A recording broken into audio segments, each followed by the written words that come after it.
మన టీమిండియా ముచ్చటగా మూడోసారి ఛాంపియన్స్ ట్రోఫీ విజేతగా నిలిచి దేశం మీసం తిప్పింది. న్యూజిలాండ్తో జరిగిన ఫైనల్ మ్యాచ్లో టీమిండియా 4 వికెట్ల తేడాతో గెలుపొందింది. అయితే టీమిండియా ఛాంపియన్స్ ట్రోఫీ విజేతగా నిలవడం తనకు ఎంతో ఆనందాన్నిచ్చిందని విరాట్ కోహ్లీ చెప్పుకొచ్చాడు. అయితే ఓ ఆటగాడిని చూస్తుంటే తనకు ఎంతో బాధగా ఉందని కూడా అన్నాడు. మ్యాచ్ అనంతరం విరాట్ కోహ్లీ మాట్లాడుతూ ఛాంపియన్స్ ట్రోఫీ 12 ఏళ్ల తర్వాత గెలవడం చాలా అద్భుతంగా ఉందని అన్నాడు.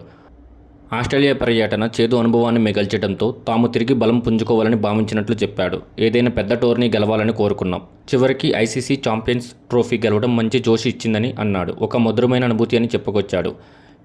ఇక కుర్రోళ్లతో ఆడటం చాలా బాగుంది. వీరిలో అద్భుతమైన టాలెంట్ ఉంది. భారత క్రికెట్ను వారు సరైన దిశలో ముందుకు తీసుకెళ్లారని సీనియర్లుగా వారుగా మార్గనిర్దేశకంగా ఉన్నాం. ప్రస్తుతం మా జట్టు ఎంతో బలంగా ఉంది. గతంలో కొన్నిసార్లు టైటిల్స్ను మిస్ అయ్యాం. అయితే ఈ టోర్నీలో ప్రతి ఒక్కరూ ఏదో ఒక సమయంలో జట్టుని ఆదుకున్నారు. అందరూ సమిష్టిగా రాణించడంతో ఛాంపియన్స్ ట్రోఫీ గెలుచుకున్నామని కోహ్లీ అన్నాడు.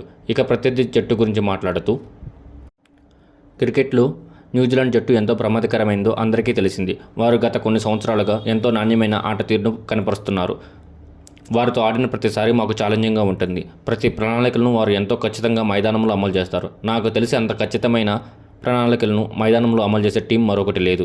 న్యూజిలాండ్ జట్టుకు క్రెడిట్ ఇవ్వాల్సిందే. అయితే కేన్ విలియమ్స్ గురించి మాట్లాడుతూ విరాట్ కోహ్లీ బాధపడ్డాడు. విలియమ్స్ తనకు మంచి స్నేహితుడిని కోహ్లీ చెప్పుకొచ్చాడు.